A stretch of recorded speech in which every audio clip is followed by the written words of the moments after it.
Hey, Big Papa here. Good afternoon. I am going to show some things that I've had from my grandfather's day and had them stored away, and I guess they really have really not meaning to anybody else, maybe to me a little bit. But there were things my grandpa probably maybe used or bought at one time in his youth or youthful days. And if I could tell you the time, I'm saying probably back, probably like in the early 1900s. And I find them kind of unique that we still have them around.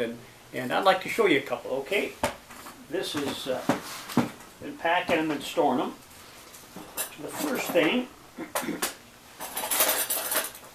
I have two of them.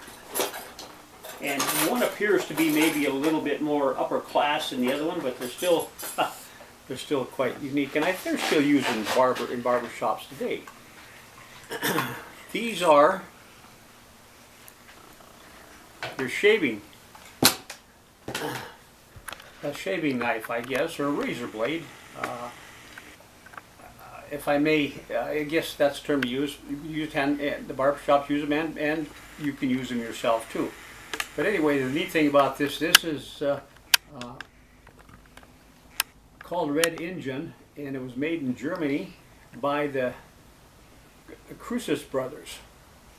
And and I'm going to have to go on a video and find out if these people are still in existence, or maybe find out what happened to this particular company. And I have my doubts if they're still in business, but this particular thing right here is probably well over 100 years old.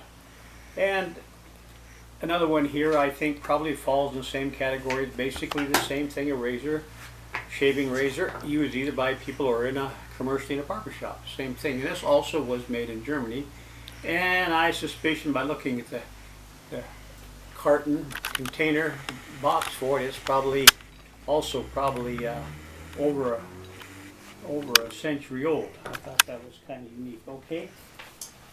This is probably, for whatever reason, when my grandfather was in Fort Lewis, Washington, prior to going overseas in World War I. Apparently, maybe he was bought this, because this is this on here says Pioneer Jewelry in Tacoma, Washington.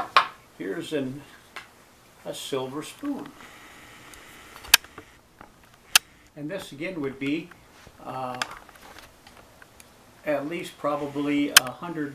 Yes, it would be 100 years old, this spoon here. Very unique, interesting. Kind of gives us a little bit of background. My grandpa had a lot of stuff, I'm sure, but a lot of it's got lost and misplaced, and that's a shame. I do have a few artifacts, military artifacts from Grandpa. And, oh, this is a silver toothpick holder. Maybe it's not a toothpick holder. Maybe it's a little like a cream container. But I find it quite unique. I've never been able to exactly identify maybe what the whole idea was, what it was designed for. Now let me just show you this here. This is a ground nutmeg by French's. This particular can right here was one of the first ones that French's come out with. I kept it because it is, you know, it's quite old. These are just some paraphernalia. I think maybe my grandmother maybe had this stuff. I can't really identify it. Just some odds and ends of brooch, and a silver thing here, gold thing that my grandpa probably wore around his neck. Looks like it's back for a watch or something. And now what do we have in here? This, I believe, this is a ring made out of a nickel. You can tap that and make a ring out of a nickel. This right here.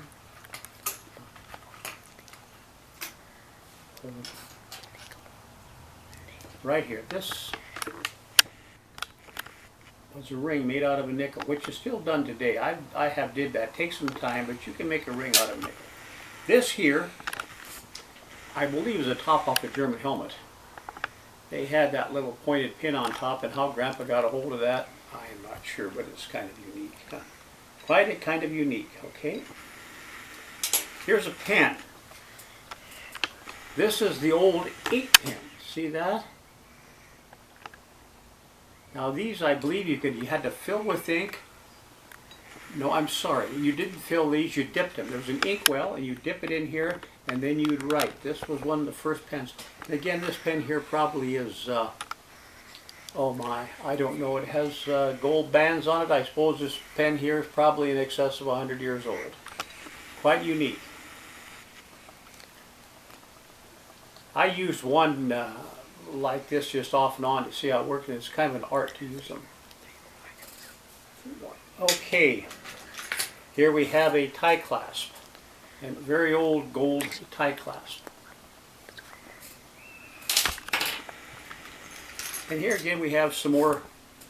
Oh, this is a chain for something. This is a gold chain, probably for a watch fob.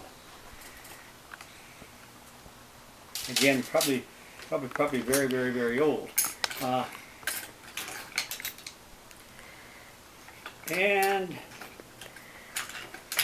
these here are very, very old too. These are what you call skeleton keys.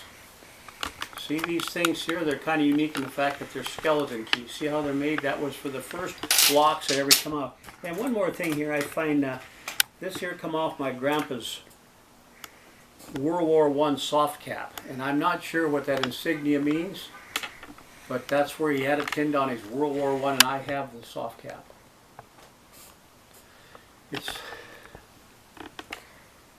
I don't know the design for sure, or what it means. We should try to find out. And it may not even be military, but it was on his military cap, so I assume it was military. Okay. This here is this is a Montana Centennial shotgun shell, representing Montana's centennial birthday of 20-some years, 30 years ago. I got a shotgun shell just with a stamp on it. These are military belt buckles.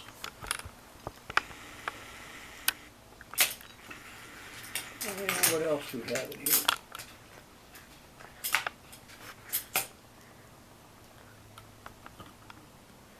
And here probably is a wedding band right here. So probably a gold wedding band.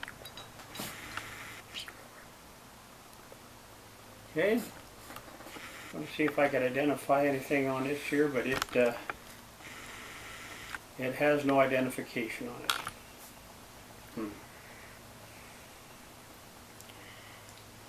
I don't wear rings. I don't care to wear rings. I find them to be kind of dangerous.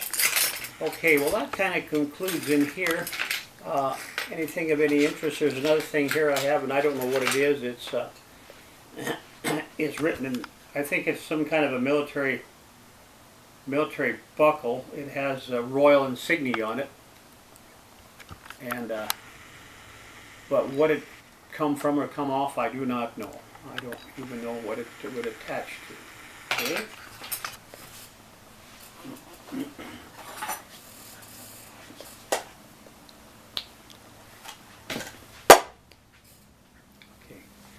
All right, well thank you. I hope you enjoyed this little bit of historical data I presented today. Not much, just a bunch of knickknacks, family knickknacks, I guess. So thank you, and see you later.